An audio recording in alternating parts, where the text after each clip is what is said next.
While Kody and Robyn are on the tell-all for sister wives lying out their booties about what happened on the season, and with all of these relationships, we know that the truth is not what they say, right? And Kody has this cameo, and I'm not sure if you're aware, but he gets paid to talk to people and give them advice. And generally, what Cody's advice is to people is rambling about his life, and oftentimes he's supposed to be giving them advice on birthdays or, congratulations or honeymoons or whatever, and he makes every single cameo about him. And recently, he was asked to congratulate this couple that was about to go on their honeymoon and maybe give us some advice about, their marriage. And Kody, oh my gosh. So on the show for years, they all never talked about sex, right? They never talked about the intimacy between anyone because apparently it made everyone uncomfortable and they didn't want to know what was going on in each other's bedrooms. And I always said that if people are okay in being a plural relationship, if you are truly okay with being in that kind of relationship, theoretically, you should not be jealous because you're consenting and you accept, right? But if you're not okay with it, it's usually a red flag that your body is telling you that something is wrong, right? And I would say that jealousy is a pretty normal human emotion. And I think that while there's a lot of people that think that, this kind of polygamy where it's around this belief system and in these cults is somehow consensual, I don't believe it is. You'll never make me believe it is. It's a lot of coercion and control and fear, and it's a whole system set up to basically make women cattle and property. And I think that was evidenced by Kody basically talking about how he had no respect for some of his wives recently on the tell-alls. But a couple years ago, I think I told you about how there was a story that one of Cody's friends relayed to me about how they were out to lunch with Kody, and during the conversation at lunch, Kody was going on and on and on about how good getting down and dirty was with Robyn and how he couldn't get enough of it, and it was all he wanted. He was like wanting it, the way that people who have substance use disorders want their substance. He was a fiend. And in a recent video that he made for somebody random on the internet who watches Sister Wives Kody go, went into detail about his honeymoon with Robyn. And it was so cringe and so disgusting. Check it out. Robyn and I didn't have any money on our honeymoon.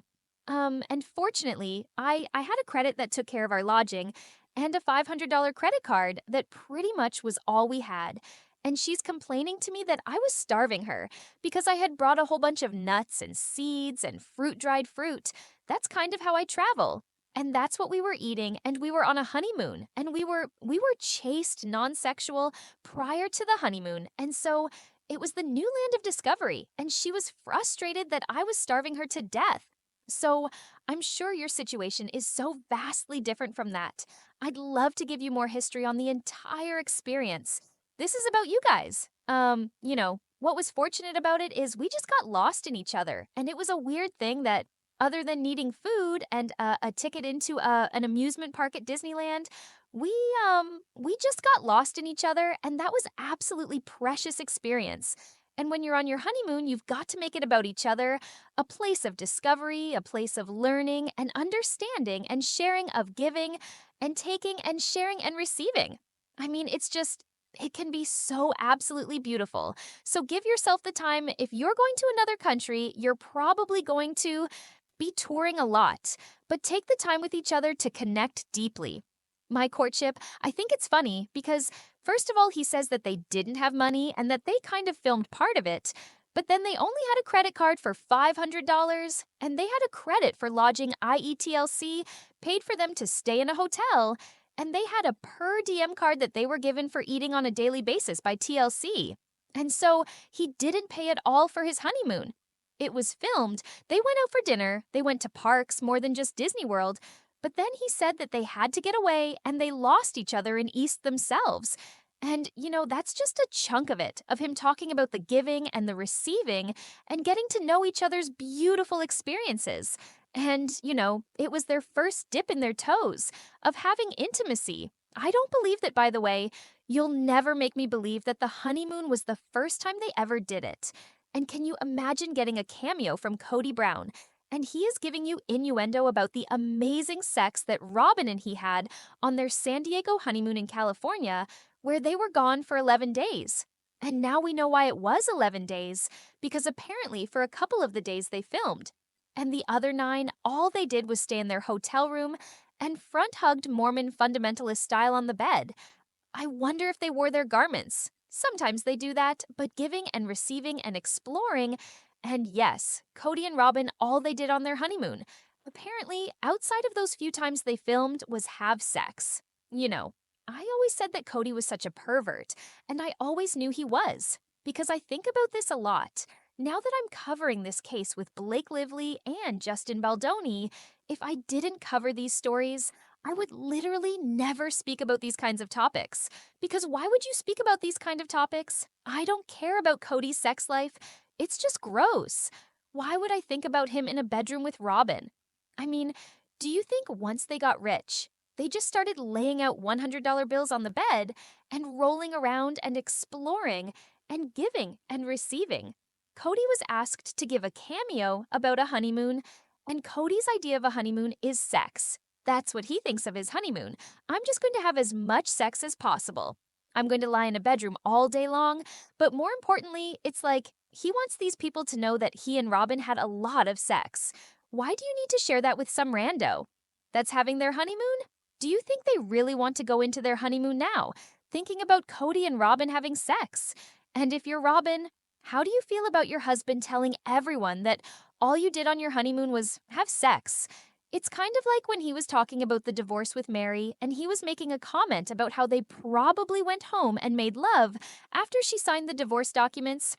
And on the tell, all Mary just said that they never spoke about that publicly because it was an agreement that they didn't want it to be like that because obviously there's already that stigma about polygamous men being creepy.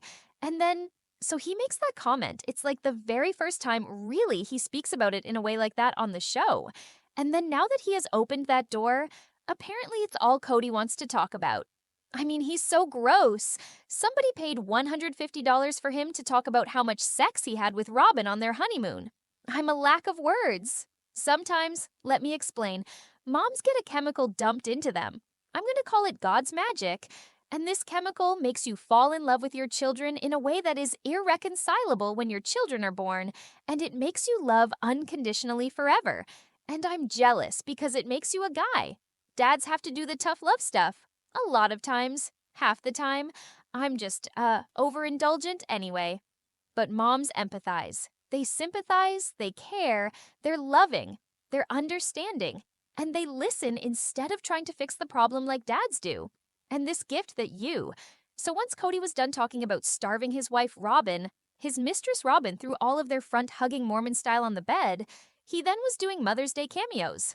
And in 2 of them, he made this comment which I thought was interesting, and it reminded me of something he said in the tell-all, where he said that every single person gives you something different, and they fulfill a need in you, or they give you something, or they add something to you, and you have different relationships with everybody, which is true. But at the same time, I think Kody views relationships very transactionally, like what they give to him, not necessarily like the back and forth that exists between the 2 of them. And he used to say that he didn't need one wife to fulfill a need in him. He used to always say that they all were a whole person and the relationships were whole, all of them, and they didn't fulfill a need in one and then another one and another one. It wasn't like they were compartmentalized as like Robyn was the sex wife, and this one was the cooking wife, and this one was the working wife or whatever. This is the head wife. He always said that they were all whole. So now we know that Robyn was a sex life. But then also, he has a very sexist view about women, right? He said that Christine made him a meal and he couldn't be happy because she was always complaining about how she was unhappy. And then in these cameos, he's talking about mothers.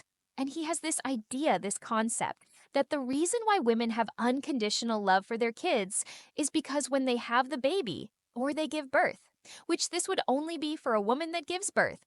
By the way, there's plenty of mothers that adopt children that can love their kids under unconditionally, and there are also plenty of women that have children that don't love their children unconditionally. But he says that when you have your child, your body releases oxytocin and it makes you bond with your child. And I'm sure there's some truth to this, but he equates the release of the oxytocin to a mom being able to love a child. and be empathetic and be understanding and be patient and love them unconditionally to childbirth and the release of oxytocin. And then he says he's jealous of mothers because they can love unconditionally. And then he explains away his bad parenting because he says that he has to be the guy that is the bad cop. You know, that he's putting them in their place. He's firm with them. He's always having to run defense. You know, he's the one that has to put him in line, which is, again, a very sexist view on parenting. That it's this old concept that men are detached from their kids and that their children are bonded unconditionally with their mothers, which it's true, like women do have relationships with their children that are likely very different than men. But to say that men cannot love their children unconditionally, I think that is so unfair to men. And if this is how he views his children, no wonder half of them want nothing to do with them with him. If his view of parenting is that he just shows up to correct them or to discipline them, you know what I mean? Or to scold them, what kind of parent is that you're missing out on all the good stuff, right? And he acts like the wives that are not being the ones to hold them accountable. And I'll tell you a secret. My husband is the softie of me and him when it comes to my son. And I'm a huge softie with my son, but if we're trying to get my kid to do something, our kid to do something, my son knows how to push daddy's buttons to not get daddy to make him do it. You know what I mean? Like, if it's like you gotta do your homework, he can whittle his way with daddy and he can get his way out of it. But when it comes to me, we hold firm. He knows to listen to mommy. He's gonna get his homework done. And I'm not a mean mom by any means. We don't spank. He doesn't get timeouts. He doesn't get grounded. You know what I mean? Like, dads can be softies and love unconditionally and sacrifice and literally love their child more than they love themselves. That's possible. But the way that Kody views kids and women is so weird to me. If he is this detached and he thinks that only women are capable of loving unconditionally, what does that say for men? Does that mean that his sons then are going to go on to be fathers that don't know how to love unconditionally? Does this mean that he doesn't love Aurora and Brianna and Dayton and Solomon and Ariella unconditionally? Does it mean that if they do something that upsets him, he will then unlove them? Is that how it is that what it means? Because a child's place in the world, their one way to form good relationships in life is by having parents that model behavior to them, that's safe, and that you don't leave them scarred and wounded. And a lot of us grew up with parents that left us scarred and wounded. And it would appear that Kody continues this with his current children that he's living with, because he didn't say that he can love his current kids. Like the little ones unconditionally, what an empty vessel of just gross nothingness. It must be utterly exhausting to be around this man. And Robyn must really like the money.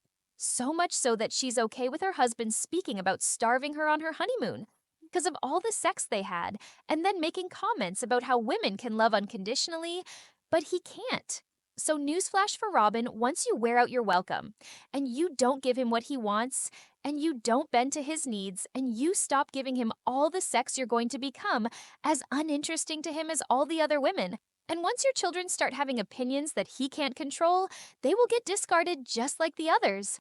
And there is a reason why their oldest son Dayton is not on the show, and it's because Kody and him do not get along. But they won't tell you that Kody mistreats a child and a young adult with autism poorly. They'll never tell you that he's just a creep. And these cameos are the real Kody, not the one that you see on TV. So what are your thoughts about these creepy comments that Kody made about his wife Robyn, about children, about sex? Is he as gross as I think he is?